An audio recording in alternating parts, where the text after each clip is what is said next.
Good morning, TMCC! Magandang umaga po sa inyo lahat. Yes, nako, nakapakataas naman ang energy natin. Pwede nyo po bang batiin ang inyong katabi ng good morning? At salamat na narito ka.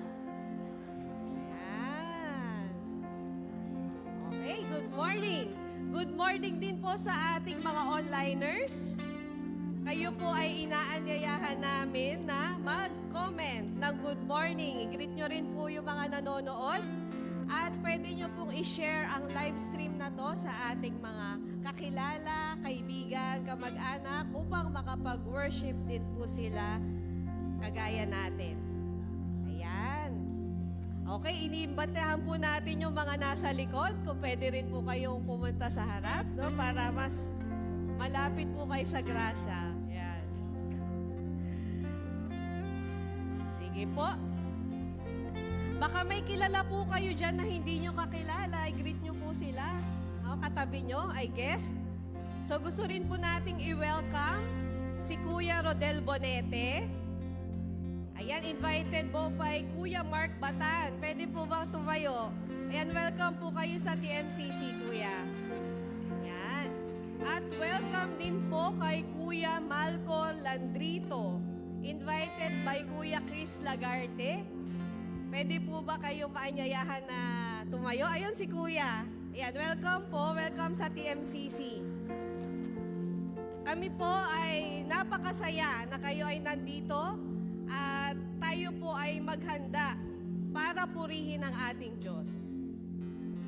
Sige po, maaari po ba kung magbabasa lang ng isang verse para sa ating lahat? Sa Psalm 46, 1-2. Sinasabi po na God is our refuge and strength, a very present help in trouble. Therefore we will not fear, though the earth give way, though the mountains be moved into the earth of the sea. Ngayong araw na to, bibigyan po natin ng puri ang ating Diyos na nade-deserve lahat ng ating praise dahil siya po ang ating sandigan at ating lakas. Good morning at ihanda po natin ang sarili sa ating pananambahan.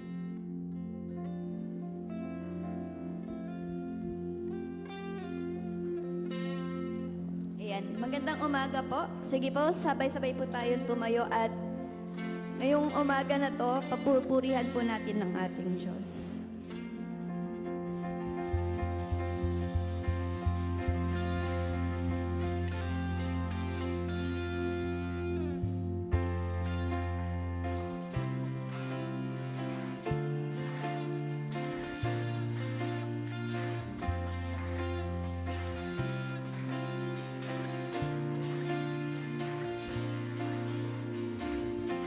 Blessed be your name in the land that is plentiful, where the streams of abundance flow. Blessed be your name. Blessed be your name when I'm found in the desert place. Though I walk through the wilderness, blessed be your name. Every blessing you pour out, I'll turn back to praise. When the darkness closes in, Lord, still I will say, blessed be the name of the Lord. Blessed be your name. Blessed be the name of the Lord. Blessed be your glorious name. Blessed be your name, when the sun shining down on me, when the world's all as it should be. Blessed be your name. Blessed be your name, on a road marked with suffering, though there's pain in the offering. Blessed be your name. Every blessing you pour out, I'll turn back to praise. When the darkness closes in, Lord, still I will say,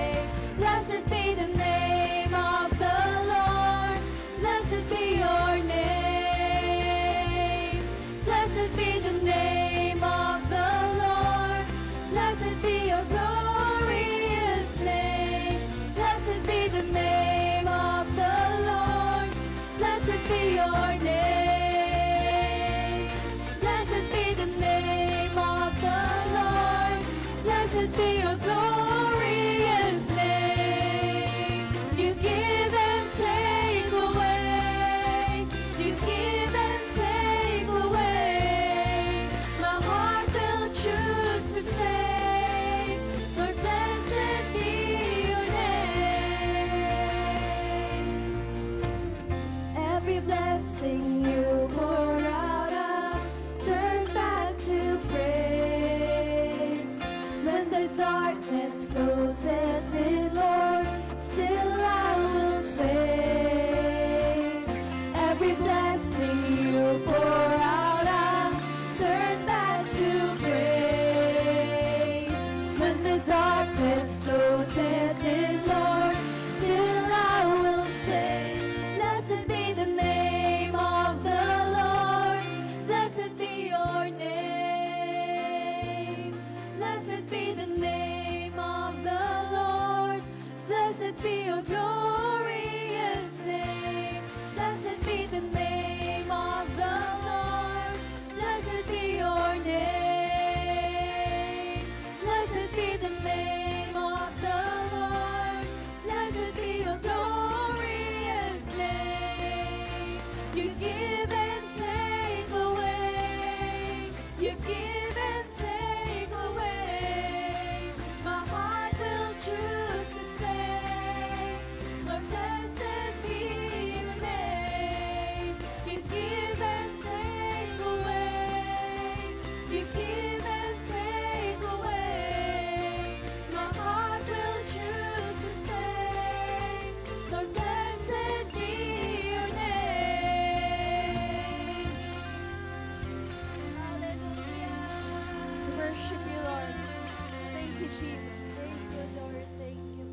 it all.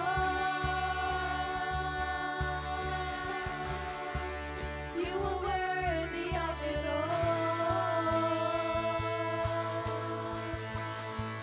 For from you are all things, and to you are all things. You deserve the glory.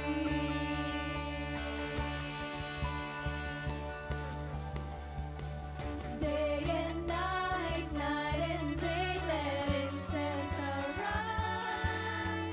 Day and night, night and day, let incense arise. Day and night, night and day, let incense arise. Day and night, night and day. Day and night, night and day, let incense arise. Day and night, night and day, let incense arise. Day and night, night and day, let incense arise. Day and night, night and day, you're worthy of it all. Hallelujah. You are worthy of it all, Jesus. For from you are all things, and to you are all things.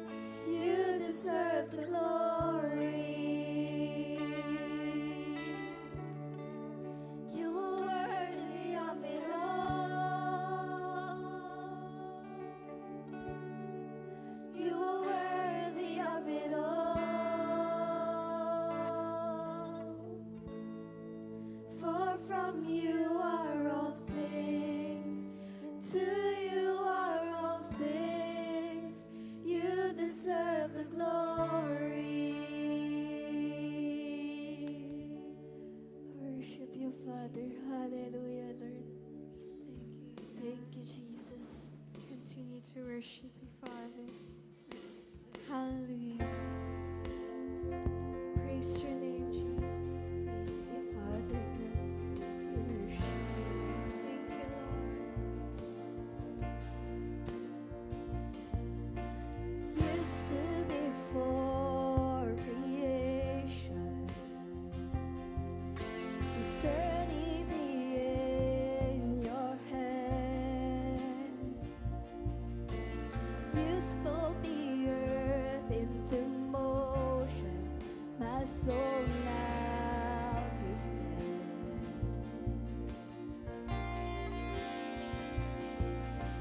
You stood before my failures, and I carried the cross for my shame. My sin weighed upon your shoulders, my soul now to stand. So what could I say? And what could I do?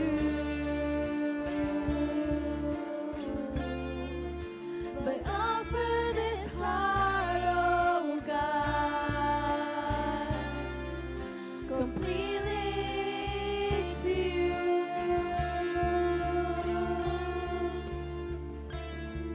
So I walk upon salvation, your spirit alive in me.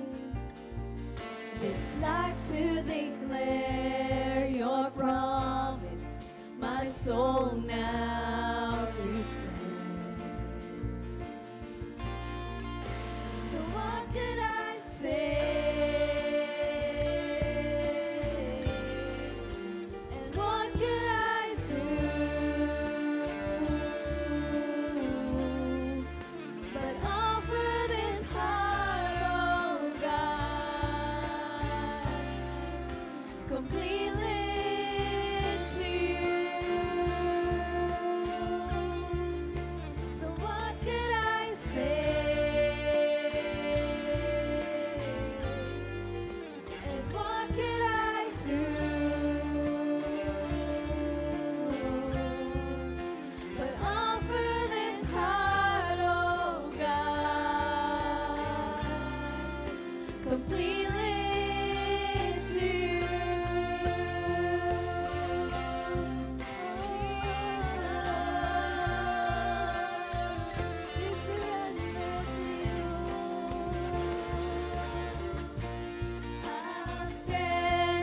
with arms high and heart abandoned in awe of the one who gave it all.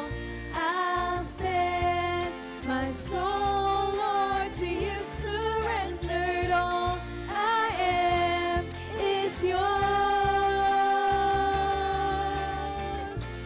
I'll stand with arms high and heart abandoned in awe of the one who gave it all.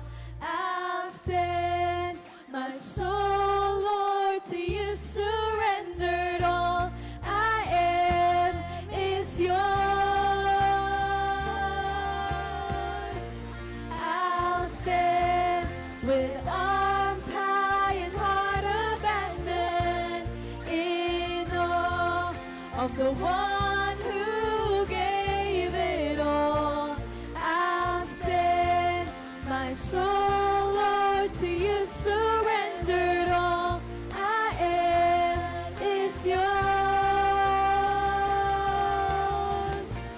I'll stand with arms high and heart abandoned in awe of the one who gave it all. I'll stand, my soul, Lord, to you surrendered. All I am is yours. All I am is yours. All I am is yours. All I am is yours. Hallelujah. Hallelujah. Worship you, Jesus. Worship you, Lord. Hallelujah. Hallelujah. Hallelujah. Praise you, Father God. Hallelujah. Bawat isa, isipin natin ang ginawa ng Diyos sa ating buhay at pasalamatan ito. In your heart, in your life, worship the Lord sa kanyang ginawa sa iyong buhay.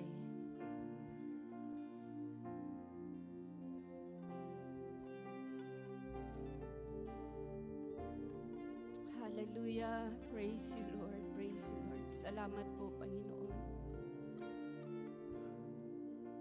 For no matter how many promises God has made, they are yes in Christ. Maraming salamat po, Panginoon, dahil sa lahat ng mga pangako mo, dito kami nakatayo. Mga pangako ng tao, nabubuwal. Pero salamat sa salita mo, malinaw sa amin na pag sinabi mo, ito ay gagawin mo. Sa lahat ng nangyayari ngayon sa buong mundo,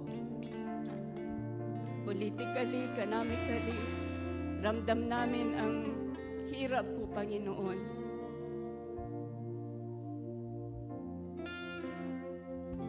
Pero sinabi mo po, malinaw rin sa iyong salita na hindi mo kami pababayaan. Maraming salamat po. Malinaw rin po na natanggap namin ang iyong salita na kami po ay we will prepare practically, we will proclaim urgently, and we will pray fervently. Ito po lamang ang pwede naming gawin at magtiwala sa iyo, Panginoon. Sa aming pagsamba sa iyo ngayong umaga, thank you, Holy Spirit, you are in our midst. Maranasan ng bawat nandito, Panginoon, ang kilos mo. Hindi namin sasayangin ang bawat minuto na dadaan ngayong araw na ito na bigyan ka ng papuri. Hallelujah! Itinawid mo kami during the COVID times. itatawid mo rin po kami sa panahon ngayon na kami po ay nakakaramdam ng mga paghihirap po, Panginoon. Hallelujah, hallelujah. We worship you and we proclaim that you are the God of hope and restoration. Salamat po, salamat po.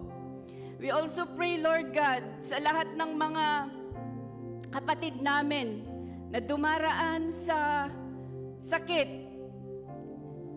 Tinataas po namin ngayon si Pastor Glenn Mark Hernandez, na siya po ay nagkaroon ng matinding Bell's palsy. We pray, Lord God, for your healing touch upon him, Lord. Tinetestify po niya ang kabutihan mo at maranasan niya ang yung miracle healing touch in Jesus' name. Ganon din po kay Doc Jess. Sa mga injuries niya sa accident sa Amerika, we pray, Lord God, i-restore mo kung anumang mga injuries na nangyari sa kanyang katawan. Mga buto, mga nerve, in Jesus' name. Hallelujah, hallelujah. Patuloy mo po na protektahan lahat ng mga anak mo sa mga ganitong aksidente. We are also praying sa lahat ng may karamdaman ngayon, Panginoon, na nasa bahay, nasa hospital, o posible na nandito rin sa bahay panambahan. I pray, Lord God, maranasan ang iyong kagalingan in the name of Jesus, in the name of Jesus. Marami po dito ang may cancer. Marami po dito ang may mga problema sa kidneys, sa puso, sa dugo. In the name of Jesus, salamat po. I-restore mo ang health ng iyong mga anak. Hallelujah, hallelujah. Pati po mentally, emotionally, salamat sa restoration. Salamat rin po sa financial blessing mo sa aming lahat. Even sa community namin, through us, Lord, magkakaroon ng community formation. Dahil kami mismo na mga anak mo, may ipapakita po namin that we will act justly, we will love mercy, and we will walk humbly with you, Lord. Makita nawa lahat ito sa mga anak mo. In Jesus' name, in Jesus' name. Kagaya ng sabi mo sa iyong salita, ang nais mo lang naman sa amin ay igalang ka. Sundin ka, mahalin ka, at paglingkuran ka. Oh, Holy Spirit, remind mo po lahat, lagi ito sa amin. Hindi namin makakalimutan.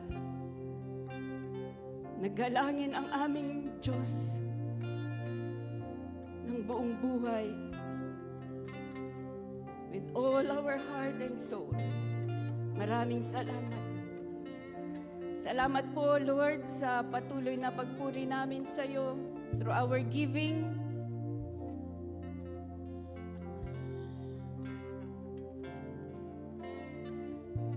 Sa pagdinig ng iyong salita, and as we fellowship together, we will fellowship with joy. Thank you. In Jesus' name, amen. Amen.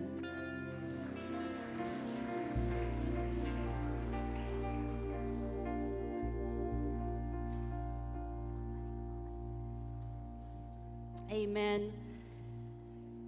Naiiyak lang ako kasi ramdam natin ngayon, nakita nyo ba, hindi masyadong traffic? Ano? Nagtitipid ang karamihan, which is good naman. Isang practical na solusyon para makakope up po tayo sa sitwasyon ngayon. Habang nire-ready po ninyo ang inyong mga offerings, nais ko lamang po na ipaalala sa ating lahat na ang ating pagkakaloob ay worship rin po natin sa Panginoon. Amen? And every time that we give, lagi nating iisipin na binibigay natin yung best. So kapag hawak mo yung offering na ito, iisipin mo, ito na ba yung best na maibibigay ko ngayong araw? Lagi nating pinapaalala, it does not matter kung magkano yan, pero yan nga po ba yung best? Sa mga weekly po na nagta-tithes, yan po ay command ng Diyos sa atin that we will give our tithes regularly. Sometimes weekly, yung iba kinsenas, yung iba sa katapusan. Yan po yung 10% of what you are receiving from the Lord. Gross or net? Gross, syempre gusto natin pag ibalik rin yan ng Lord. Syempre gross, ano? Gusto nyo bang ibalik ng Lord na neto lang? Kasi ikaw, hindi ka nagbigay noon, may interest. So we will give yung gross natin na tithes, ano? Ang offering rin po natin ay yung above yung tithes po natin. At lahat po ng mga itong binibigay natin ay para sa kaluwalhatian ng Lord sa gawain, para sa Panginoon. Alam natin na meron tayong goal, build in, build out, build up. Build in, ito po yung lahat ng ginagawa natin within the church. May budget po yan. Sa cell group, sa equipping natin, sa edification natin. And build out, ito po yung ating gawain sa church planting, sa mga missions, and CLM. Yung build up po, maalala nyo pa kung magkano ang pledge nyo? Sinong nakakaalala? Taas ang kamay. Iilan? Sinong nakalimot? Kung nakalimutan nyo po, may interest yan. So tataasan ninyo. Idagdag rin po natin yan. Mas maganda po minsan weekly na nating ibigay para hindi tayo nabibigatan. Ano? So I am reminding po, tayo po na nag-pledge para sa ating build up. Yun po yung project natin for the worship center. Doon po malapit sa SM. Huwag po natin yung kakalimutan. So wala pong special envelope dyan na may colored, I think. Pero dyan po sa envelope, i-check nyo na lang po yung others, ilagay nyo po na TWC. Or kung meron rin kayong pledge para sa rebuilding ng ating church structure na to, kasi maraming repairables, ilagay nyo rin po na Rebuild TMCC. Yun po yung mga nandyan sa envelope, if you can see. Ano? At isa rin po dito na challenge ko sa aking core group, sa kababaihan, maging example po tayo sa pagtatapat ng pagbibigay. Huwag po nating kalimutan ang ating tithes and offering. So tayong mga cell leaders, nagsisimula po sa atin na we will be an example po sa ating downline sa pagkakaloob. Paano natin ituro sa kanila that we will give regularly our tithes and offering kung mismong tayo ay hindi nagbibigay. Kalabitin mo yung katabi mo. Bigay mo ang the best mo. Hallelujah. Let's pray. Salamat po, Panginoon. Sa lahat ng pangangailangan namin, ikaw po ang source of everything. Salamat sa kalakasan para kami po ay makatrabaho. Salamat sa health. Salamat sa araw-araw na paggabay at protection mo. I pray that you bless every work of our hands. Na ang bunga nito po ay magbigay ng kaluguran sa iyong pangalan for the expansion of your kingdom. Maraming salamat po na patuloy na sasabihin namin, sapat ka sa aming buhay. Lahat ng makokolekt na tithes and offering today, inaalay po namin ito sa iyo. In Jesus' name, Amen.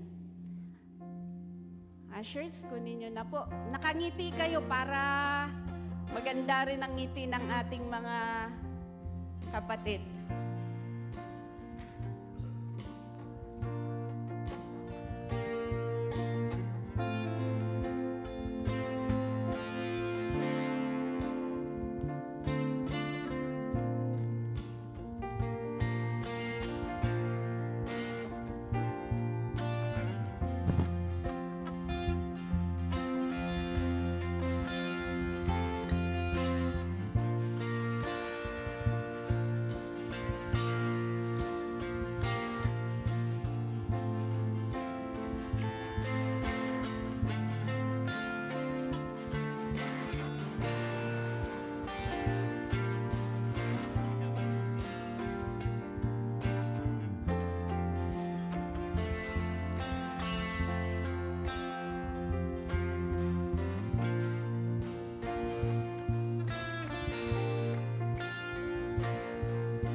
Kapag po dumadating yung mga pagkakataon na challenge ng mundo, lalo sa finances, katulad sa panahon ngayon, dapat ba naapektuhan ang ating pagkakaloob? Bawa, mahirap ang buhay ngayon. Babawasan ko ang aking tithes. No, nababawasan ba yung tithes? Babawasan ko ang aking offering. O mas lalong dapat, Lord, ibibigay ko to by faith. Ikaw ang magpapala sa akin. Naalala ko yung batang maliit na nagbigay ng 5 tinapay at 2 isda kay Lord. Di ba? Yun na lang. So napakarami. More than 5,000 people. Siya lang ang nagbigay nun. At ang lesson doon, the Lord multiplied. No? Kung ano yung nasa atin, meager that may be, pag binigay mo kay Lord, kaya ng Lord. May tanong sa isip ko. Kaya ba ni Lord na sa panahon na naghihirap ang mundo, lalo kang pagpapalain? Kaya ba ni Lord yun? Tanong mo sa katabi mo, kaya ba ni Lord yun? Ha? Amen ba? Amen? Kaya ni Lord. So, yun ang ating idadalangin. Kasi ang Panginoon, the God of surprises Minsan, kung kailan nararanasan ng mundo yung ganito, lalo kanyang ibibless. At napakaraming kwento sa Biblia na ganyan, Doon sa panahon na may famine, doon lalo nagpapahayag ang Diyos ng pagpapala. Well, tanggapin po natin ang blessing ni Lord. And speaking of TWC, nais po nating i-welcome ang mga magre-report dito kasi every third Sunday ng month, atin pong nag-update tayo about sa ating project na TWC. Hindi lang po sa building, kundi sa drive natin to reach out doon sa surrounding area. Tawagin muna natin si Ate Cheche sa ating kalagitnaan. Isang bagsak naman kay Ate Che. Thank you, Ate Che, sa iyong ministry. Okay po. Good morning po. Para po sa ating TWC Fund updates, ang total pledges na po natin as of February 28, 2026 ay umabot na ng 2,358,350. Sa last report ko po ay nasa 1,256,350 lamang po ang pledges. Gaya po ng nabanggit ni SP last month, may nag-pledge po ng 1 million for TWC. Apo.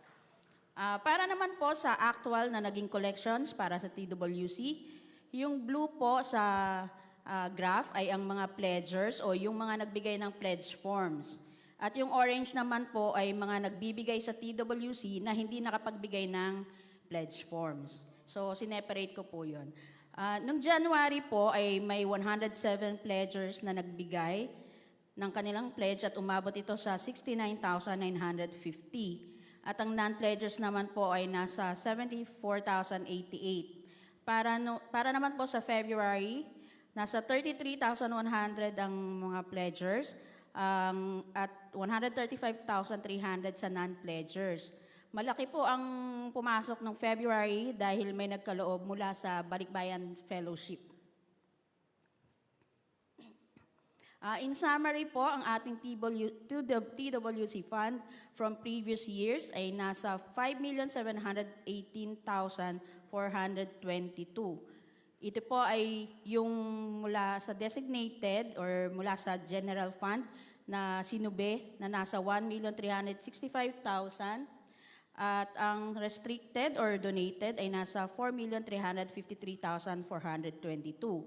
And this year naman po ay total ng January and Feb ay nasa 312,438. Total restricted or donated ay nasa 4,665,860. Meron po tayong mga expenses na sa TWC na nasa 591,905. Kaya po ang balanse na lang po ng ating pondo ay nasa 5,438,955. Para naman po dun sa nag-pledge ng 1 million, although nakabalik na po yung nag-pledge sa US, nag-iwan na po siya ng post-dated check. So, once na-clear po yung mga check, tsaka lang po maire-report yung actual na pumasok. Sa lahat po ng ito, patuloy na pasalamat sa ating Panginoon dahil binebless po tayo at tayo naman ay nagiging instrumento bilang pagpapala sa ating church. Patuloy po tayong manalangin na maging tapat tayo sa ating pagkakaloob. Maraming salamat po and God bless.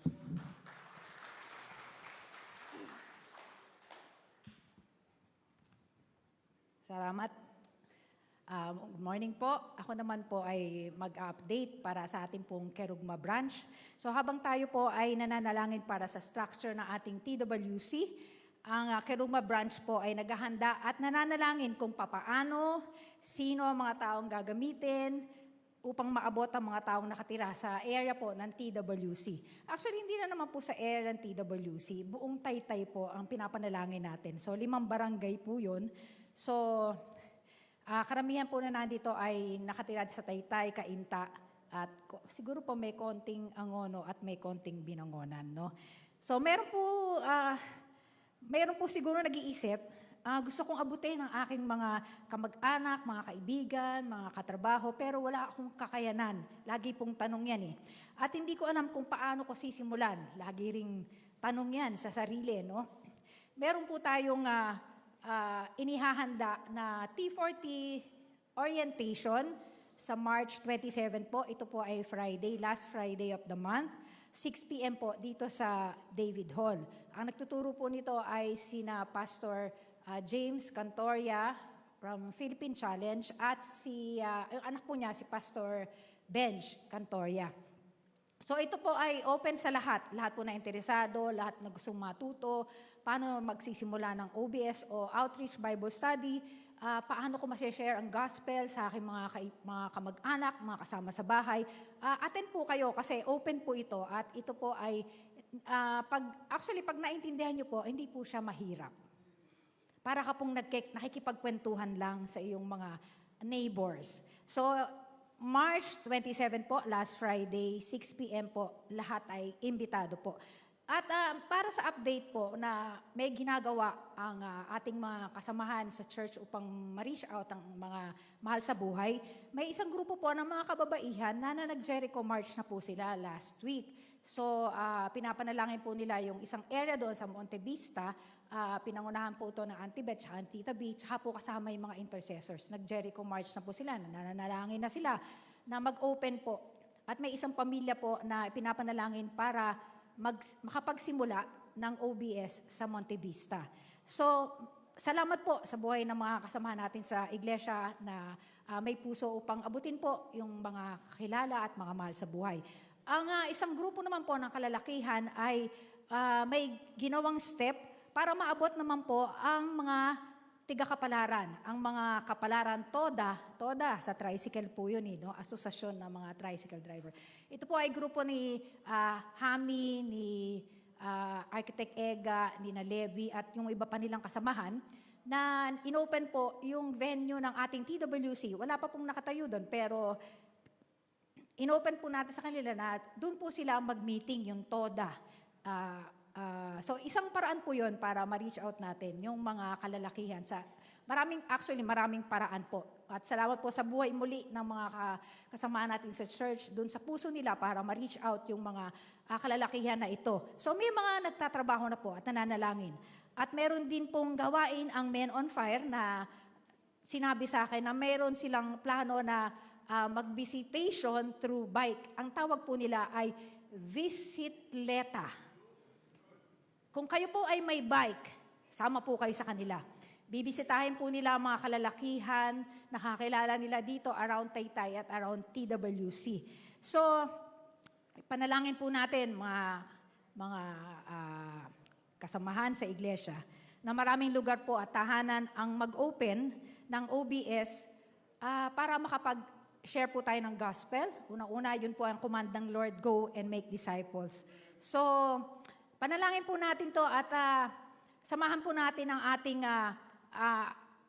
SP at AP sa kanilang layunin na ma-share ang gospel at magawa ang command ng Lord na umabot ng mga tao para sa Panginoon. So marami pa po tayong mga kamag-anak, mga mahal sa buhay, mga katrabaho, kasama sa, anong tawag doon? Kasama sa tindahan sa Tiangge, mga kapitbahay at mga kaibigan, no?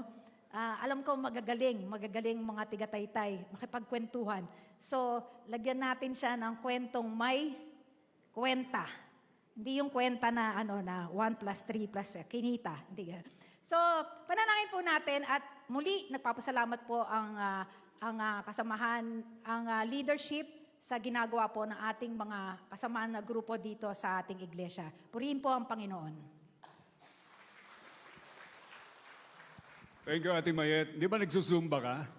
Pwede kayong mag-zumba ka dun sa may TWC? Hallelujah. Pag pinag-usapan ng TWC, it's just not about the building. Ito po ay first and foremost, ang mahalaga yung makapag-plant tayo ng church doon. Ano? Yung mga tao doon ay ma-reach out natin. And of course, yung building, yun ang kanilang gagamitin na lugar upang sambahin ng Panginoon. So, sabay po nating ginagawa yan at naniniwala tayo sa pagpapala ng ating Panginoon. Isa pong announcement din kasi may nanghihingi na ng mga solicitation letters para po sa TWC. At napag-usapan po sa board kahapon yan. At ang decision po ay lumapit po tayo kay Kuya Gid at saka kay Steph. Kuya Gid, nandyan ka ba? Pakitayo ka naman. Kuya Gid, nandyan ka ba? Kuya Gid. Hindi natin makita si Kuya Gid. Pero kung kilala niyo po si Kuya Gid, nandyan ba? Nandyan? Okay. Nandyan lang po sa palipaligid. Si Gid, nasa palipaligid. At si Ate Steph, lapit lang kayo sa kanila, tapos kukunin po nila yung name nyo dahil yun pong mga solicitation letter ay duly signed ng yours truly, ako po, saka si Chairman Romy. At ito po ay bibigyan ng number para po sa accountability and monitoring. Siyempre, ayaw po nating basta mailabas siya na walang control number. Kuya Gid, tayo ka. Ayan, tingnan niyo po si Kuya Gid. So kung kayo po ay nangangailangan ng solicitation letter, no? Wag lang ho kayo manghihingi ng ayuda kasi wala pa siyang ibibigay sa inyo. Pero pwede po kayo lumapit kay Kuya Gid. Maski ngayon, maski mamaya, kung meron po kayong naiisip na pagbigyan nun, lapit lang kayo kay Kuya Gid, kukunin ang name nyo, and then prepare po natin yung ating solicitation. Thank you, Kuya Gid. Salamat ng marami. At sino po sa inyo gusto nyo nang simulan na natin ang TWC? Kasi meron na naman eh. Ang target natin ay 11M. Tama po ba? At pag dumating yon, gusto na nating mag-start. Pero with what we have, no, kung ano po yung nasa atin, i-bless tayo ng Lord. Kung may pagsisimulan, sana masimulan na. Sino sa inyo gusto na nating simulan yon? Magsabi ng malakas na Amen! Okay. So, pray tayo. Pray tayo na yung pondo at madagdagan pa to para may simulan na tayo. I'm praying in my heart na sana by April, ang ating anniversary, ay meron ng, may isang graba na natambak doon. Hindi, joke lang. Meron na tayong nasisimulan. Okay, let's pray. Lord, napakalaking project bigay mo sa amin, pero mas malaki ka sa aming mga projects. Naniniwala kami na ikaw po ang magbe-bless sa mga anak mo.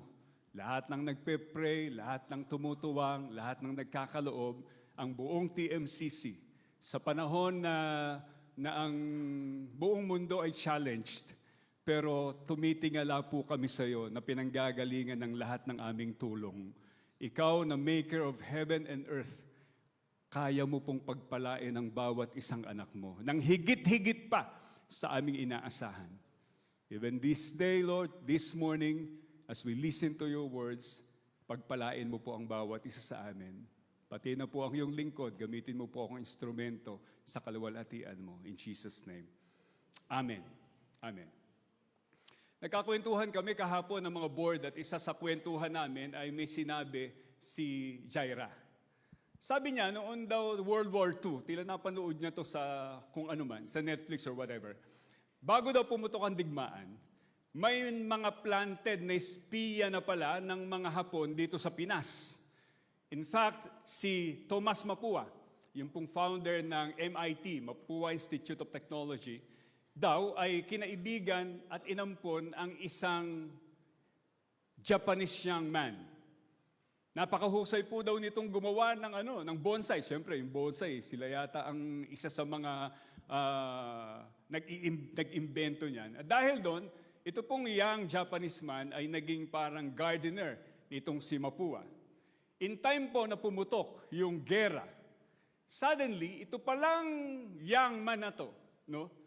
ay isang young Japanese military official na naitanim na dito sa Pilipinas o planted na to prepare for the World War na invasion sa atin.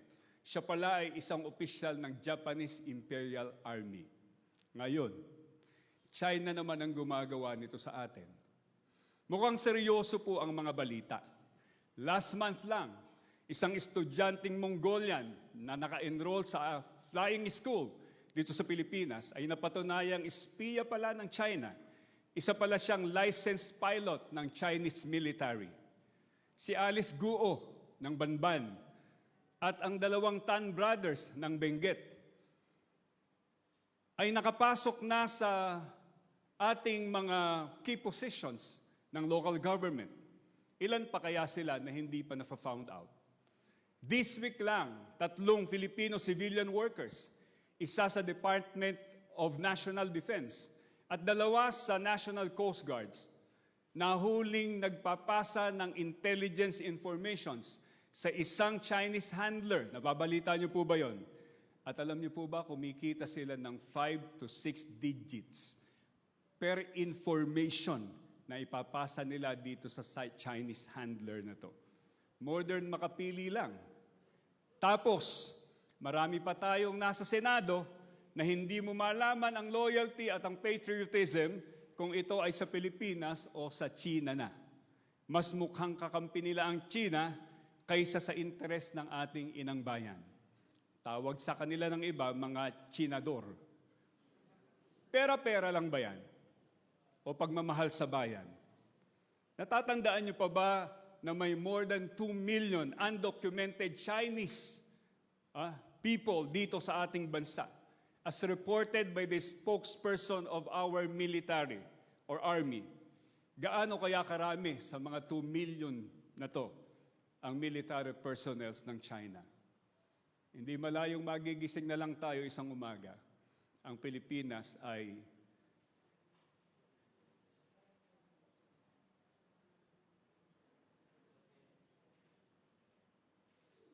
nasakop na ng China. Now, cambio tayo sa spiritual realm. It is a real possibility na caught unawares tayo, nasakop na pala tayo ng dark forces of evil without us even knowing it. Malinaw po ito sa Biblia. Ang bawat Kristiyano or bawat tao for that matter ay nasa kalagitnaan ng isang malaking digmaan. War between the forces of good and evil. A war between the kingdom of God and the kingdom of darkness, of Satan. Kung may umaalingaw-ngaw na digmaan ngayon sa Middle East, kahit hindi man natin ito nakikita gayon paman, it is as real as what we now see happening in our world today. Spiritual warfare is real. Ang nais ng Diyos, mga kapatid, ay mapagtagumpayan natin ang ating mga personal na digmaan laban sa gawa ng kaaway sa ating mga kaluluwa. I entitled this message, Win Your Wars. Win Your Wars. Pagtagumpayan natin ang ating mga digmaan na kinakaharap. Ang tanong ay paano natin mapagtatagumpayan ang spiritual battles? Maraming instructions si Lord sa Israel.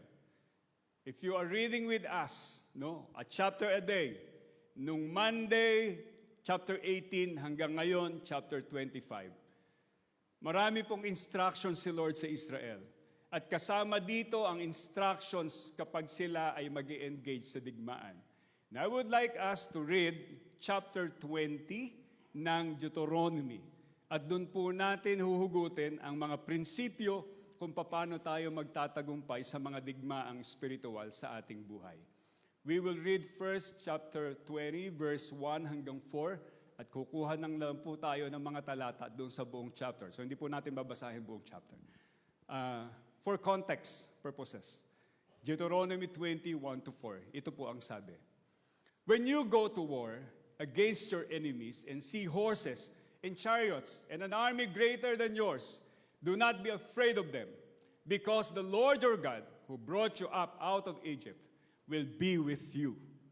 When you are about to go into battle, the priest shall come forward and address the army.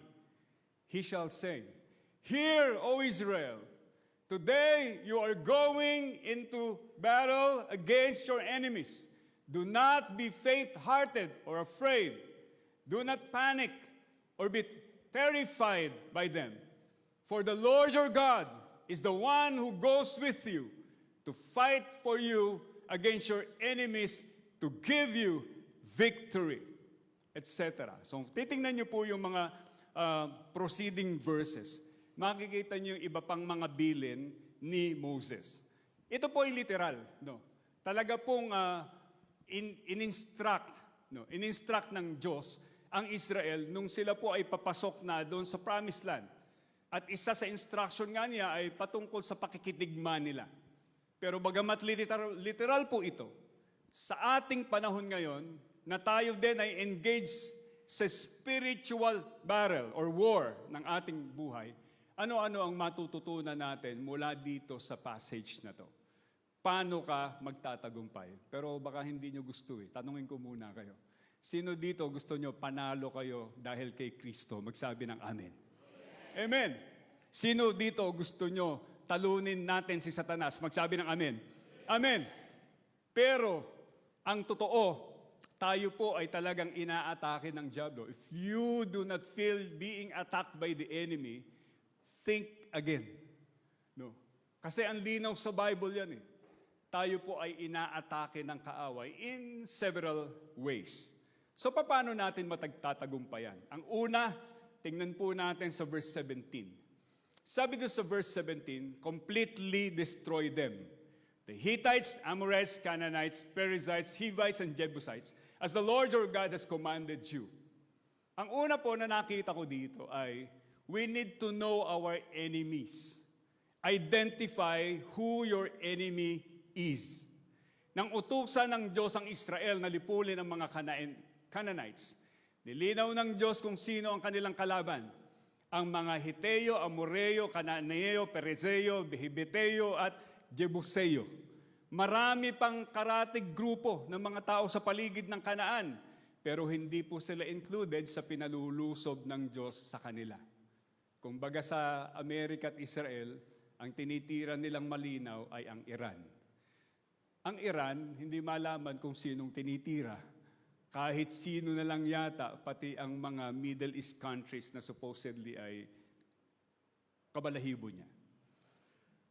Going back, God was very specific in identifying to them who their enemies are. Today, God also made it very specific to us who our enemies are. Tingnan niyo po yung katabi niyo. Wala lang, tingnan niyo lang. Sabi ng Ephesians 6:12, For we are not fighting against flesh and blood, enemies, but against evil rulers and authorities of the unseen world, against mighty powers in the dark world, and against evil spirits in the heavenly places. In spiritual warfare, we do not fight against flesh and blood, meaning human beings, but instead we fight against satanic and demonic forces. Recently, noong March 3, 3 US fighter planes, F-15, ang na-shutdown po ng Kuwaiti Air Defense. Ang tawag po nila doon ay friendly fire. Bakit? Hindi naman po kalaban ng Kuwait ang US. Pero napagkamalan nila yung 3 fighter planes ng US ay kalaban nila. Tinira, bagsak. Buti na lang yung 6 na pilots ay nakaligtas. Tawag nila doon ay friendly fire. Tama po ba? Ang meaning ng friendly fire ay accidental shooting. Pero sa church o sa relationships natin sa ating kapwa, kasama ang ating pamilya, parang wala talagang matatawag na friendly fire. Dahil kapag friend mo, hindi mo tinitira. Amen? Pwedeng pinagsasabihan natin dahil concerned tayo. Tinutuwid natin dahil kailangan. Sabi ng Proverbs, faithful are the wounds from a friend. Pero ang magkakaibigan at magkakapatiran hindi dapat nagsisiraan. Amen. Kaya nga, kapag hindi natin na-realize o na-ID kung sino talaga ang ating kaaway o kadigma, baka tayo mag-aaway-away sa loob ng church o maging sa loob ng ating tahanan.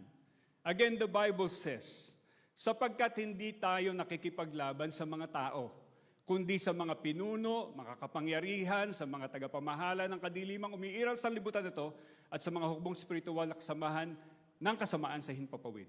Anumang atake laban sa atin na maaring ikayamot natin o ikapikon o ikagalit natin ay hindi pala dapat ginagantihan bilang tao o sa kapwa-tao, ginaganti sa kapwa-tao, kundi sa spiritual forces that causes him or them to do the annoying thing or behavior against us.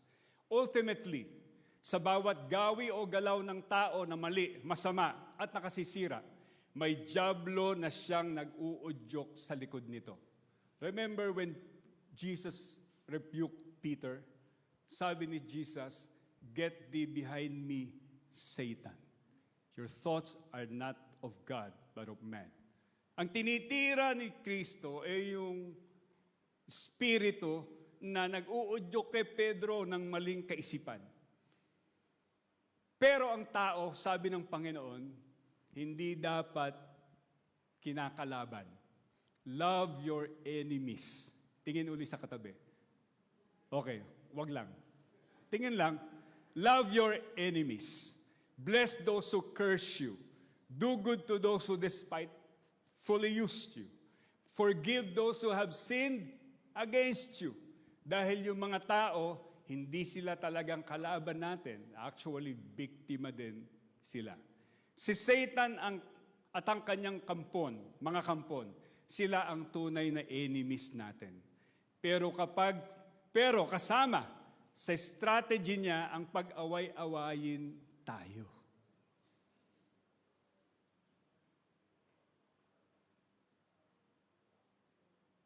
Malinaw ba? Malinaw ba?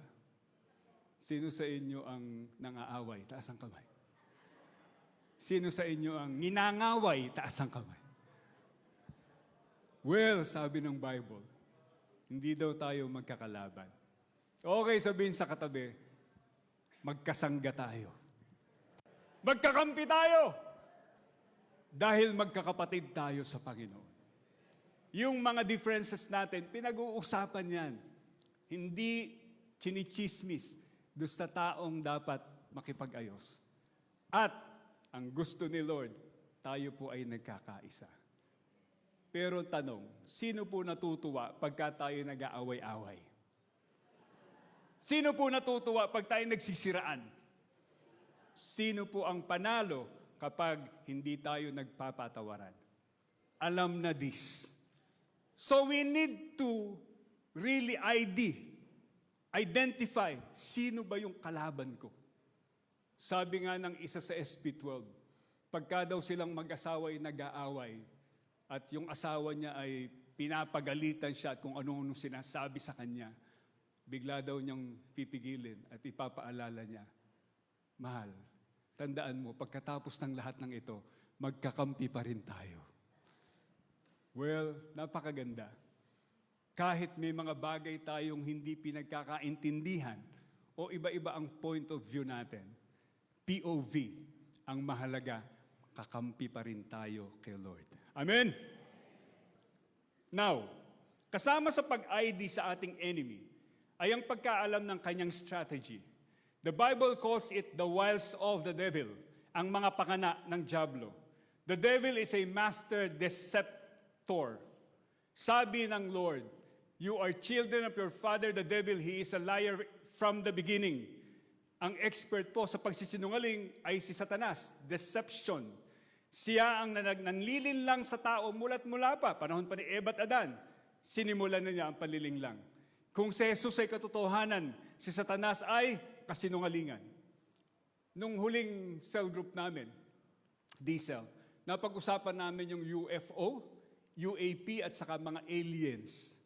Dati, parang hindi pinag-uusapan ng mundo. Pero dahil sa social media, laging pinupost ito. At sabi, sa Amerika po daw, inuutos na ni Trump na ilabas na ng American government o CIA yun pong mga data about sa UFO, UAP at saka mga aliens.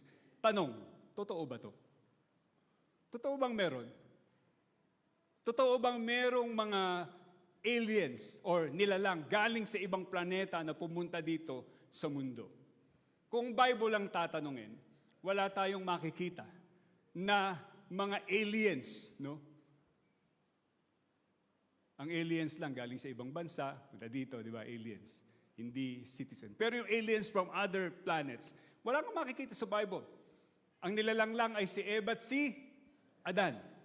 The other beings na sinasabi ng Bible ay angels, and those fallen angels or what we call the demonic angel beings. So we say, these are demonic manifestations. Again, to deceive people and to turn people away from God. Tatlo lang namang area ng deception, ang banat lagi ng kaaway. Going back. Simula kina Eva at Adan hanggang sa banat niya kay Jesus our Lord at maging sa pakana ng demonyo sa panahon natin ngayon. Ano-ano to? Lust of the eyes, lust of the flesh, and the pride of life. Yang tatlong general area na yan at category, niyan ang nagpapa-fall under o nagpo-fall under ang lahat ng uri ng temptation na ibinabato at tinitira sa atin ni Satanas. Kung hindi ka makuha sa layaw ng laman, titirahin tayo ng kaaway sa nasa ng mata. At kung hindi tayo makuha doon sa dalawa, titirahin tayo sa yabang ng buhay. Everything nagpo-fall under doon sa tatlo na yon. Kaya kung lagi po tayong magbabantay, laban sa ating kaaway at sa kanyang mga pakana sa ating buhay, we believe that we will be victorious. Okay, bago ko lumipat ng point number 2, sino po kalaban natin? Tingin sa katabi. Sabi mo, hindi ikaw. Hindi ikaw. Sino kalaban natin? Si Satanas. Be very clear and sure. It's Satan who is our enemy. Isa pang prinsipyo na makikita natin doon sa bilin ng Diyos sa Israel ay nasa verse 8. Basahin natin verse 8. Okay, verse 8. Sabay-sabay po nating basahin. Sabi dyan, then the officer shall add. Ay, tama. Okay, good. Oh, sabay-sabay, sorry. 1, 2, 3. Then the officer shall add, is anyone afraid or faint-hearted? Let him go home, so that his fellow soldiers will not become disheartened too. Ano kayang prinsipyo makikita natin dito? Point number 2, keep a strong company. Keep a strong company. As per God's instruction, ito ang ina-announce nila bago sila lumaban sa digmaan, itong Army of Israel. 4 na sinisigaw to. Yung una, kung meron ditong kapapatayo pa lang ng bagong bahay, sino po sa inyong bagong tayo ang bahay? Sasabihin daw nung mag-a-announce, maaari na siyang umuwi. Okay? Ikalawa, kung meron ditong katatanim pa lang ng kanyang vineyard o ubasan, kasi simula lang ng business, maaari na siyang umuwi. Kasi ang kausap, mga soldiers eh. Ikatlo, kung meron ditong kapapakasal pa lang, bagong kasal, taas ang kamay, maaari ka nang umuwi. Okay. Ito yung huli. Sabi, sino man sa inyo ang natatakot o naduduwag, maaari na siyang umuwi. Ngayon ang tanong, bakit? Bakit ganito? No. If you will observe yung mga kasunod na salita, bakit pinapauwi? Ang nakita ko dito ay yung tinatawag na principle of influence. May epekto sa atin kung sino ang kasama natin. Tama? Tama? Now, kung ang kasama natin sa gera ay hindi makafocus dahil bago bahay, bago business, saka bago yung asawa, o bagong kasal. Distracted sila, no? Posible na distracted sila, makaka-apekto ito sa kanilang concentration to fight against the enemy. Ganon din naman kung natatakot at naduduwag ang ating kasama. Ang epekto daw nito sa atin ay, ayon sa verse, baka maduwag din silang baka maduwag din kagaya niya ang iba. So may epekto. Applying the principle to the spiritual warfare that we're experiencing, ito po ang hugot ko doon. we have to choose our company. If we want to be victorious in this fight against the devil, we must choose who is with us. Kung puntirya pala natin na magtagumpay laban sa spiritual, o in the spiritual battle, dapat pinipili rin natin ang makakasama natin. Sabi ng Korinto 15:33, 1 Corinthians, bad company ruins good character. Ang masasamang kasama nakasisira ng mabuting pagkatao.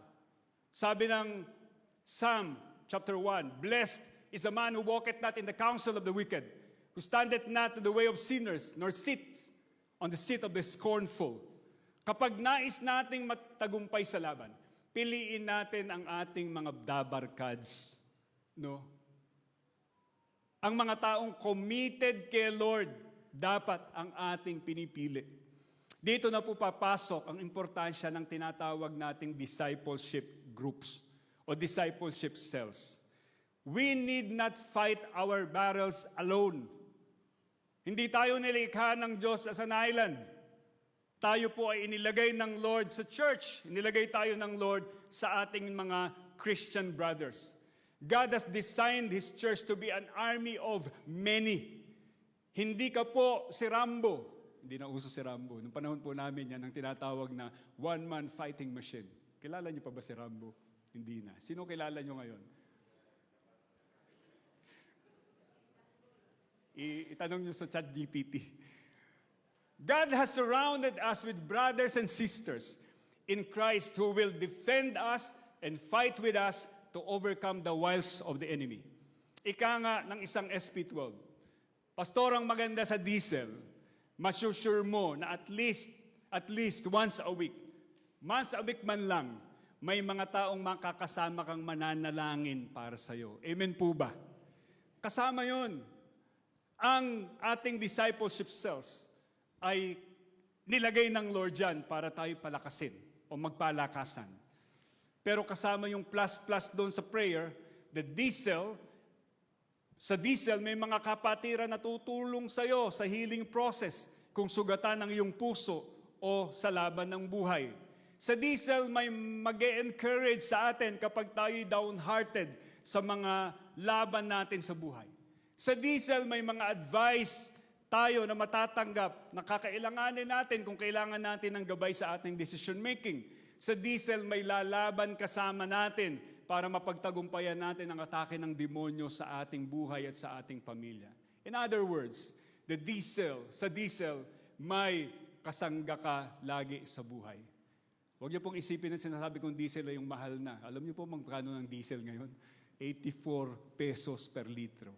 Ito pong diesel natin, yung discipleship cell, walang bayad. No, pero palalakasin tayo kay Lord. Noong year 1729, inorganize po ni John Wesley at ng kanyang kapatid na si Charles Wesley ang maladiesel na mga grupo na tinatawag nilang the Holy Club. Sinimulan nila ito sa mga students ng Oxford University with the purpose of promoting spiritual disciplines, holiness, and rigorous Bible study. Nagpa-fasting sila twice a week, Wednesday and Friday. Araw-araw na nagmi-meet sila for prayer and Bible study. They also did works of charity. Tumutuwang sila sa nangangailangan. Dahil dyan, na-establish po ang Methodism na lumaganap sa buong mundo at nagpapatuloy hanggang ngayon. Although recently, something happened to the Methodist Church. My question is this: is it possible that with what happened to Methodism or the Methodist Church today, is it possible that it can be traced sa kanilang pagpapabaya sa practice na to? The practice of small group accountability and spiritual disciplines. Kung nais nating magtagumpay sa buhay na spiritual, mahalaga na huwag nating pabayaan ang pagdalo sa ating mga pagtitipon. Amen po ba? Kasama dyan ang worship service, kasama dyan ang ating discipleship cells. Kung hindi ka pa kasali sa discipleship cell or sa cell groups, sali na. Sali na. Kung may diesel kayo, pero drawing na lang, dahil matagal nang hindi kayo nag-gather, simulan uli ang pagtitipon. Encourage one another. It is high time to be faithful again with our diesels. It will help us keep one another strong in the Lord.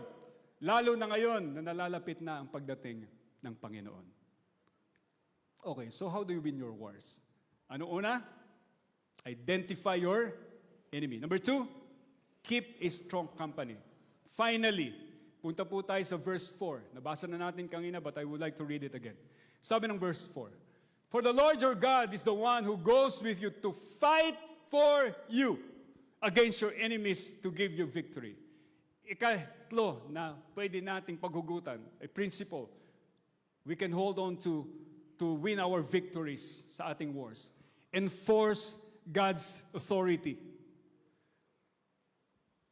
A few weeks ago, a young man came to me dito po pagkatapos ng ating service, kasama ang kanyang nanay. At sa kanya pong paglapit, kwento ng nanay, "Pastor, pag-pray niyo itong aking anak." So, bakit po? Kwento ng anak, napapanaginip daw niya gabi-gabi ay demons. Napapanaginip niya. Gabi-gabi, walang patlang, gabi-gabi. So, kala ko a few days lang. Tinanong ko po, gano'n na katagal? 2 years na. Sipin mo, 2 years gabi-gabi. So, ano yung stress na nakukuha nun dun sa bata? At syempre, no. So, with that, we prayed. So, in-assure namin sa kanya, tinanggap niya si Lord. Pray kami. Kasama na yung pagde-declare ng Jesus is Lord sa kanyang buhay and His Savior. Then we rebuked the demons. We rebuked satanic forces. We rebuked. And after that, a few moments ay natapos ang prayer namin, and then binili na namin, pagka meron pang ganyan, ikaw mismo mag-rebuke ka. Then after 2 weeks, maybe 2 weeks, hindi ko matiyak kung 2 weeks after basta a few weeks lang after, lumapit uli yung nanay. Kasama din yung kanyang anak. Iba na aura. Parang masaya. So, nireport sa amin dito. Sabi niya, "Pastor, wala na yung panaginip. Purihin ang Panginoon. The demonic dreams are gone." Palakpakan po natin ang Panginoon. Ano sinasabi nito sa atin, mga kapatid? Jesus is more powerful than the works of the enemy. He is more powerful than Satan. We know that. But sometimes we do not enforce that. The Bible says we are more than conquerors through Him who loved us. Jesus defeated the enemy, our enemy, Satan himself, on the cross of Calvary.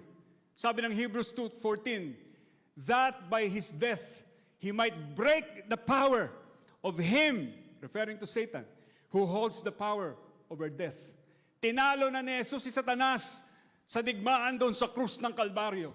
Nang sabihin ni Jesus, "It is finished." Bagsak na si Satanas. Whatever Satan is doing in our times, ay parang manok na lang natpugutan ng ulo at nagtatatarang at nagwawala na lang. Naghahanap ng damay, pero tagumpay na ang ating Panginoon. Hallelujah. Palakpakan naman natin si Lord. Come on. Tagumpay na ang Panginoon. Jesus is victorious. Kaya pag nakilala natin si Jesus, makakalaya tayo. Amen. You will know the truth, Jesus. And the truth, Jesus will set you free. If the Son sets you free, you will be free indeed.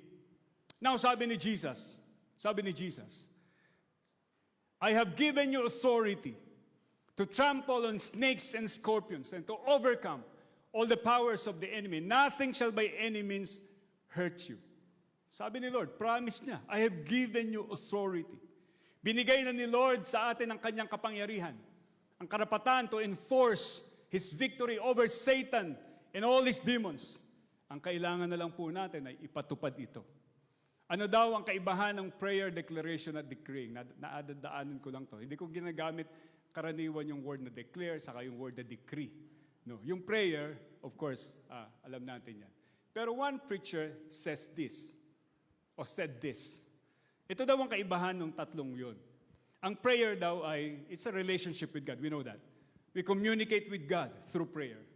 Ang declaration daw naman ay pagpapahayag ng sinabi ng Diyos sa kanyang salita. So hindi po ito yung I declare na wala sa salita ng Diyos. Yung declaration, ba, sinabi ng Lord, ang sino man tumanggap kay Lord ay anak na ng Diyos. Ha? Sino mang nanalig at tumanggap sa Kanya ay binigyan niya ng karapatang maging anak ng Diyos. So when you declare, ganito daw, I am a child of God. So it's according to the Word of God. You just declare the Word of God. O sabi ng Bible, I am fearfully and wonderfully made. O yun daw, declaration. So I think it helps us to realize and to stand on the Word of God, the truth of the Word of God. Kahit sa nga tayo ay ma-deceive ni Satan, we stand on what the Bible declares for us. Ngayon, hindi po ito iniimbento. Yung iba kasi ang declare ng declare pero iniimbento lang eh. Yung nasa Word of God mismo, yun ang sasabihin mo. Kaya tayo nagme-memory verse para yung mga salita ng Diyos ang lalabas sa ating bibig. This word of the law shall not depart from your mouth. Hindi mo imbentohin. Inuulit mo lang sinabi ng Lord. Ngayon, ano naman yung decreeing? Ayon doon sa preacher na yon. By definition, tinignan ko po kay AI. A decree is a formal authoritative order often issued by a government, head of state or court that carries the force of law. It dictates that a specific action must happen. So, sa pagde-decree, in Tagalog, pag-uutos, in application, mauutusan natin si Satanas at ang kanyang mga demonyo na lumayas at tigilan ng pangbibiktima sa mga tao sa atin o sa ano paman. Hindi dahil sa ating otoridad at pangsariling kakayahan, kundi dahil sa otoridad na binigay sa atin ng ating Panginoong Hesus. Ano sabi again ni Lord? I have given you what? I have given you what? Authority. Given na. So, atin lang ginagamit. Nung si Jesus bago pumanik sa langit, binili niya sa mga tao. Sabi niya, you will lay hands on sick people and this will get well.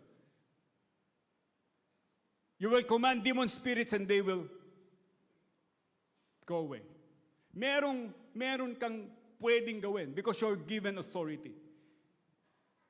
Sa panahon ngayon, reality ng digmaan, pag sinabi ni Trump, hindi ko po sinasabing kakampi tayo ni Trump o hindi kakampi. No.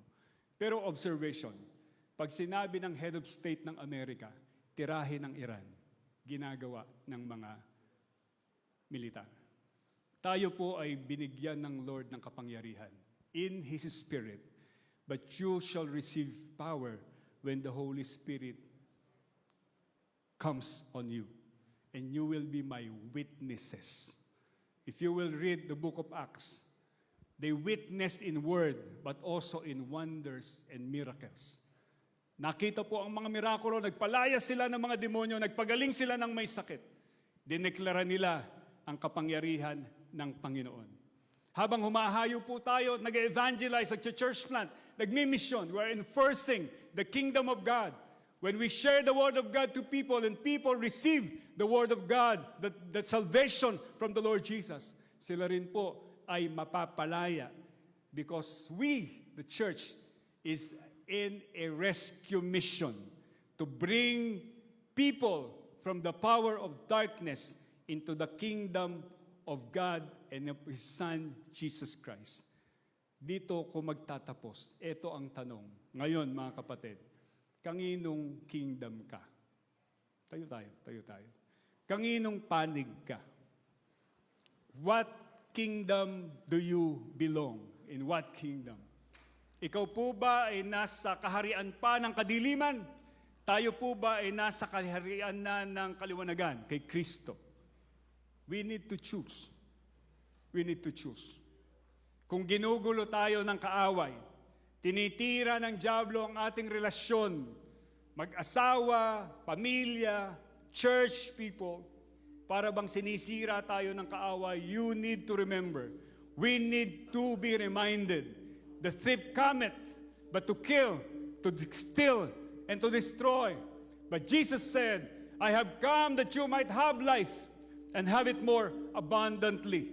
Nais ng Panginoon na magtagumpay tayo sa ating mga buhay. Tinalo na niya ang kaaway ng ating kaluluwa sa krus ng Kalbaryo. Tinawag niya tayo bilang kanyang victorious army to fight together so that we will win the victory in Christ as we enforce God's authority against our enemy. Pikit po tayong lahat. Ang unang panawagan ngayong umaga,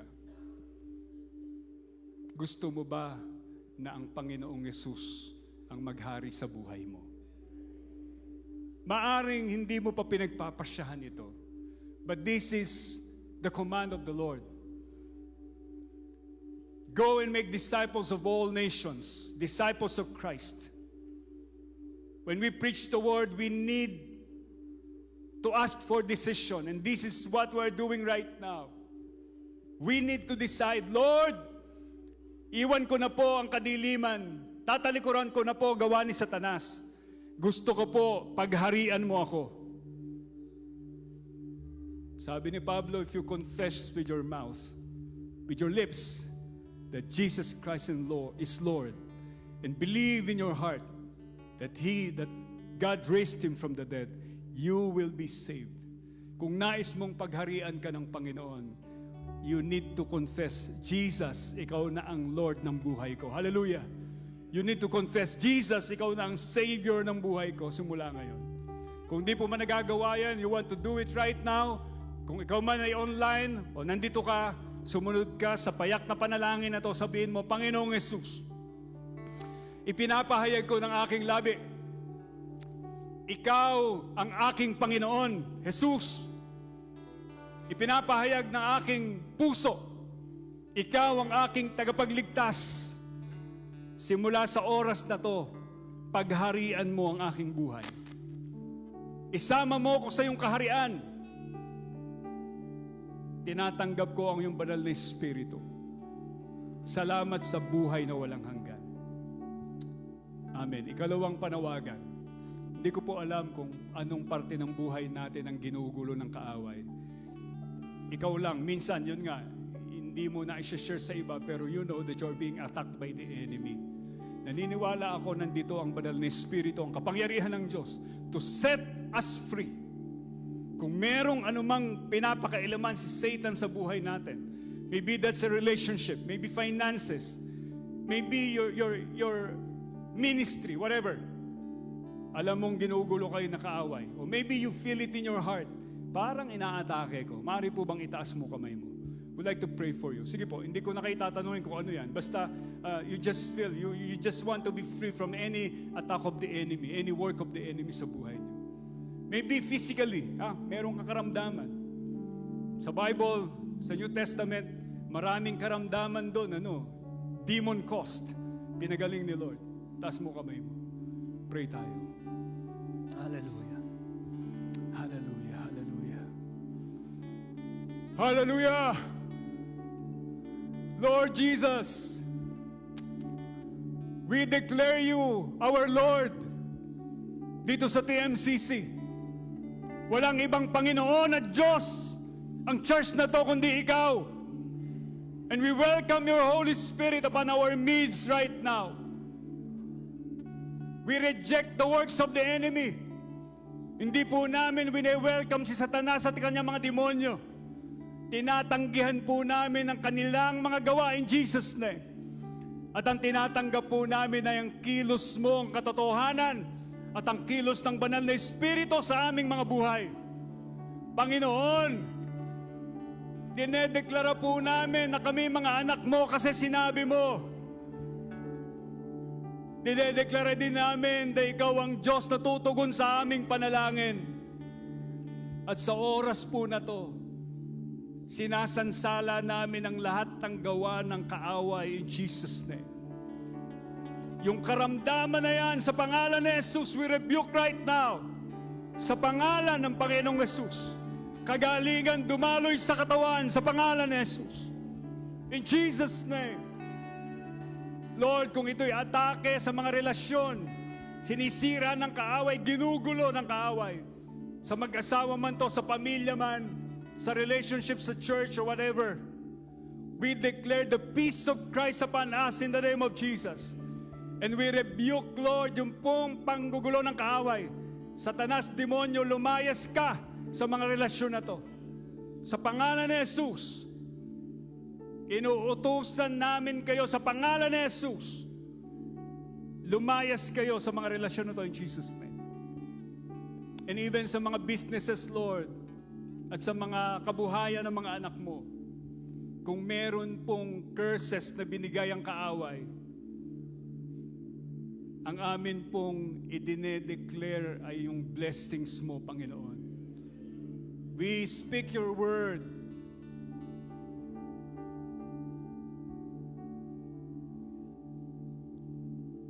Even sa panahon na to na naghihirap ang mundo, Panginoon.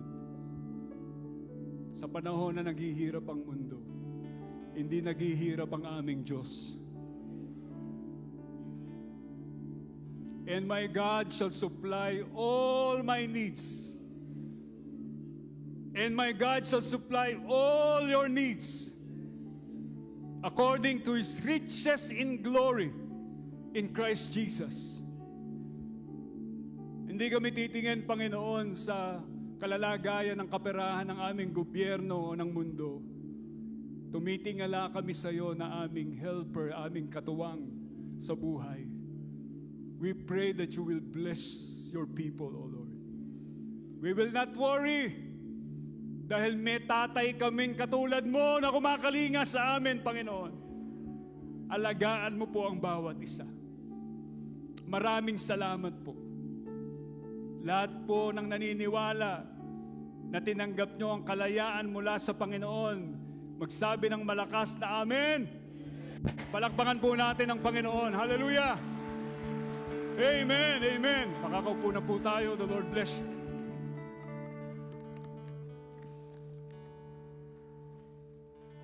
Praise the Lord. Hallelujah.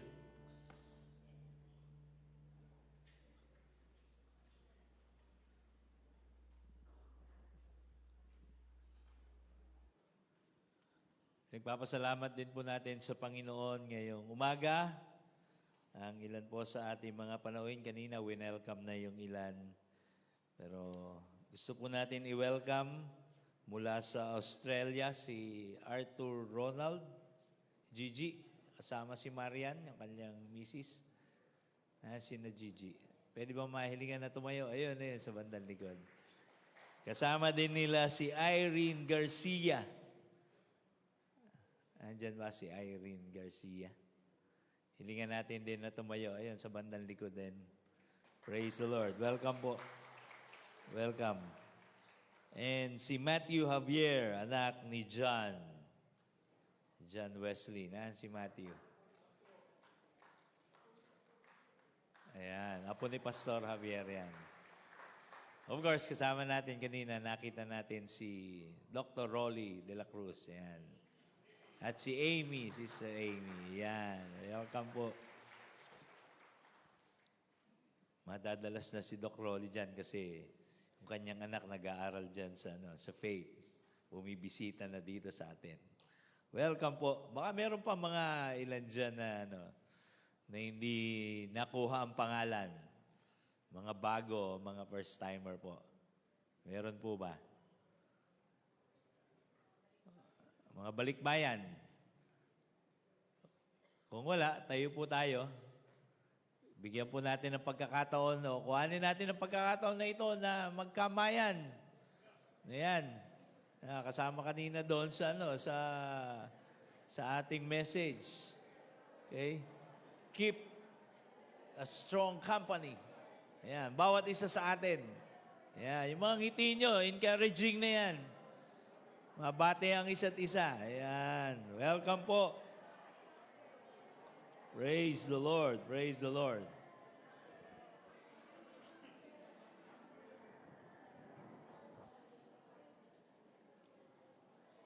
Sige po, makakaupo na po tayo.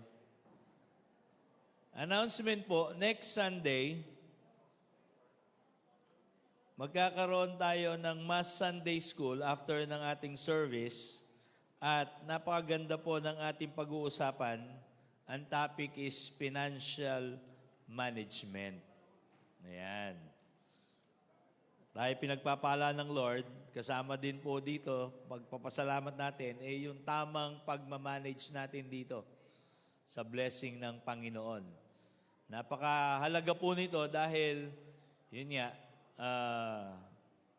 yung nangyayari sa ating kapanahunan, taas ng gasolina, taas ng presyo, ng mga bilihin, napakahalaga po na minamanage natin yung ating mga resources.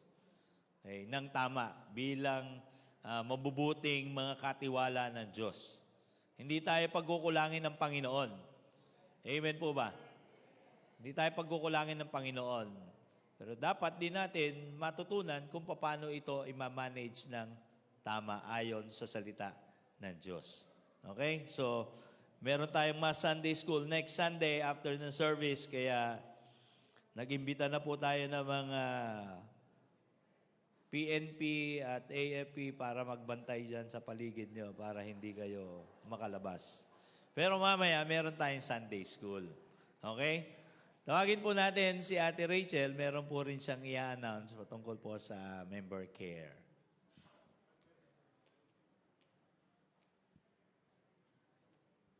Good morning po. Kaugnay po dun sa finances na sinabi ni Pastor, ang member care po ay mayroong proyekto. Ito po ay magkakaroon uli kami ng food sale. Sa Sunday po yon. Kung dumating yung goods before the service, pwede po hanggang before 8 o'clock. And then right after the Sunday school, pwede nyo pong pick upin doon sa lobby. Hindi na po kami magpapagawa ng reservation or ang tawag dito, pre-order. Kung ano na lang po yung abutan ninyo doon, pero magdala na po kayo ng pera. Para po pambili. Meron po kaming mga paninda na pananghalian na rin, embutido, hamonado, ano pa ba, leche flan, may mga kutkutin, mani. May bagoong din, pwedeng pang palaman sa tinapay, pang-ondra dun sa kung ano man na kinakaya, at atsara. At ganun din po, ito po ay sa Sunday, March 22, and then, isa pa pong appeal namin mula sa aming team, kung pwede po ay, summer na naman, kahihingi uli kami ng mga pre-loved items. Pwede po mga damit, mga gamit na hindi nyo na, yun naman po pwedeng maibenta. Yun po ay donation ninyo para po kami naman ay makagrace uli ng funds. At ito pong lahat ng ito ay talagang for God's glory. Na i-bless po ninyo yung ibang mga kapatiran natin, may mga sakit, kung mayroon mang ibang mga pangangailangan. Kaya, salamat po sa inyong, ngayon pa lang ay ihahanda na ninyo yung mga supot. Makipag-coordinate lang po kayo sa akin o kahit sinong member ng member care. God bless. Yun po ba ang leche plan sugar-free? Para po dun sa mga diabetic. Punta po tayo sa ating memory verse ngayong umaga. Meron tayong mga ano dito para sa mga magre-recite. Okay, sino po ang nakapag-memorize ng memory verse natin last Sunday? Nauna na si Kuya William. Si Kuya William nauna na. William, may utang pa tayo dito. Walang price last Sunday. Okay. Magandang umaga po sa inyo lahat. Deuteronomy 17:19. Ito ay para sa kanya. At babasahin niya araw-araw.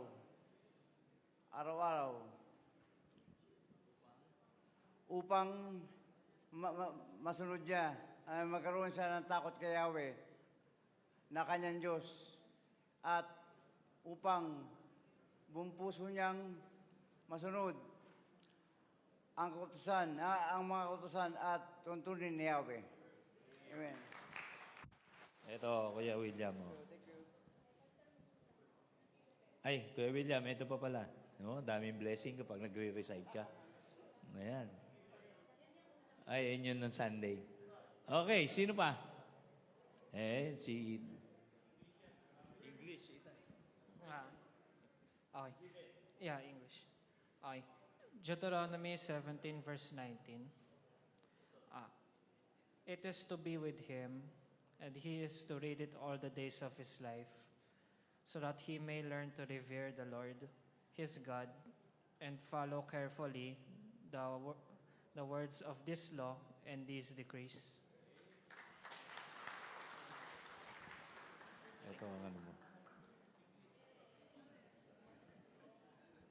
Ay, ito si sister. Ano po pangalan niyo, ate? Florendo po.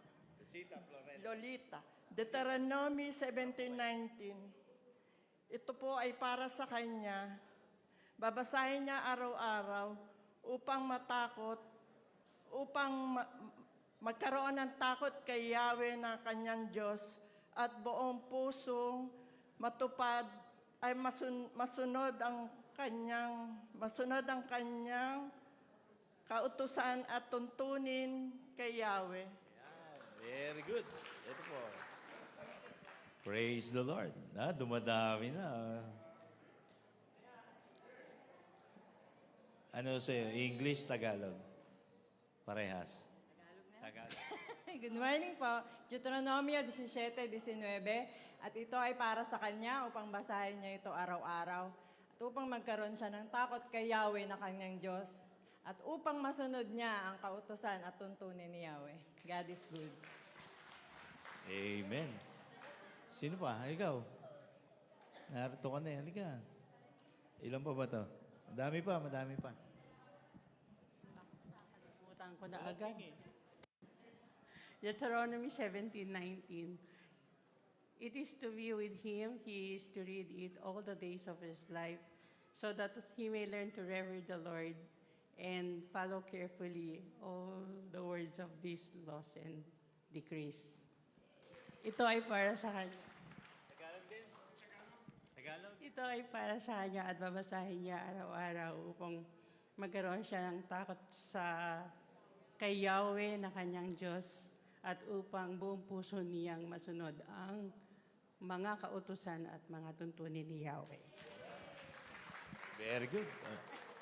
Ayan sa'yo. Sino pa? Ay, si hindi, si Nanay Lumig muna. Ito, regular to eh.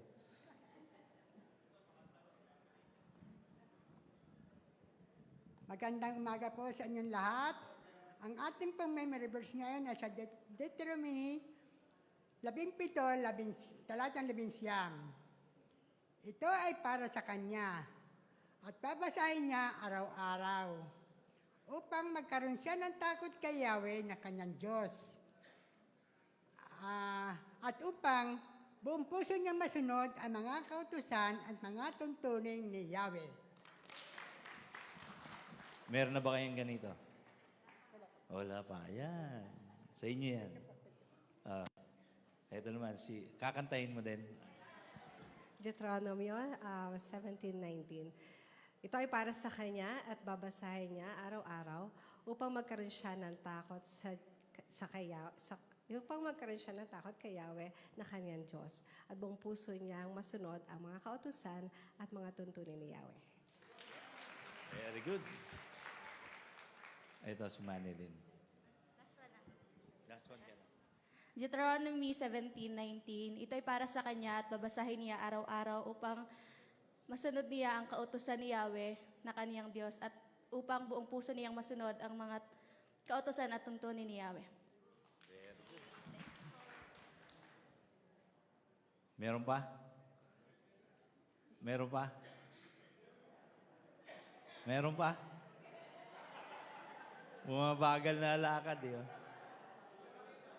Ito, regular to. Siyempre, baka mamaya hindi ako papasukin sa gate nito pag hindi ko pinag-recite to, eh. Deuteronomy 17:19. Ito ay para sa kanya at babasahin niya araw-araw. Nakalimutan ko tuloy. Ito ay para sa kanya. At babasahin niya araw-araw upang magkaroon siya ng takot kay Yahweh na kanyang Diyos. At upang buong puso niyang masunod ang mga utos at mga tuntunin ni Yahweh. Isa lang ba? Ano ba size ng t-shirt mo? Ha? Anong size ng t-shirt mo? Large. Large. Cha-challenge kita. 2 pang memory verse, bigyan kita ng t-shirt. Yung dati. Oo. Yung dati. Ano po? Yung... Hindi Genesis. Hindi, nung nakaraan pa po. Yung... Leviticus 17:11. For the life of a creature is in the blood. And I have given it to you to make atonement for yourselves on the altar. It is the blood that makes atonement for one's life. Yung isa pa, yung 2 Corinto 1:20, 2:20. Yung, meron po. For no matter how many promises God has made, they are yes in Christ. And so, the Amen is spoken by us to the glory of God. Okay, mamaya bibigay ko sa iyo yung t-shirt mo. Wala dito eh. Nasa motor. Meron ba? Hindi, isa lang. Ayos ka. Gusto mo, 3 pang memory verse. Meron pa po ba? Wala na? Okay, memory verse natin for next Sunday. Deuteronomy chapter 20 verse 4. Basahin po natin na sabay-sabay. For the Lord your God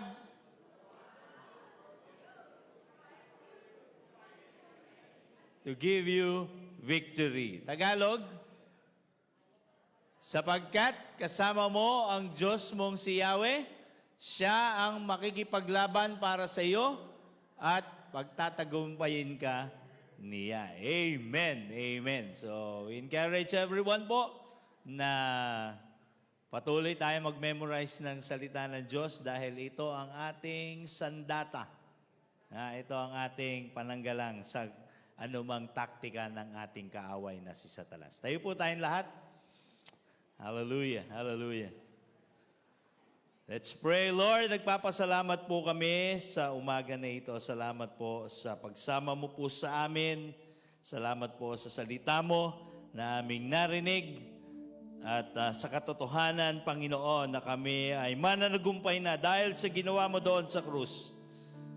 Salamat dahil anumang nangyayari sa aming kapaligiran, nagugulo man ang mundo, nag-aalala ang buong mundo, pero kami na nananampalataya sa iyo, binibigyan mo po ng kapayapaan at pag-asa, Panginoon. Dahil ikaw na aming Panginoon ay nabuhay na magmuli, ikaw ay nananatiling buhay, mayroon kaming pag-asang buhay dahil sa iyo, Panginoong Yesus. Taas po natin ang ating mga kamay at ngayon tanggapin ng bawat isa ang dakilang pag-ibig ng ating Diyos Ama, ang kaligtasan na tanging si Kristo lamang ang nagkakaloob, at ang pakikipisan, paggabay ng banal na Espiritu. Ito ang sumaatin mula ngayon hanggang sa magpakailanman. Sa pangalan ng Ama, ng Anak at ng Espiritu Santo, lahat po ay magsabi ng Amen. Amen. Amen. The Lord bless you. Punta po tayo sa ating mga Sunday school classes.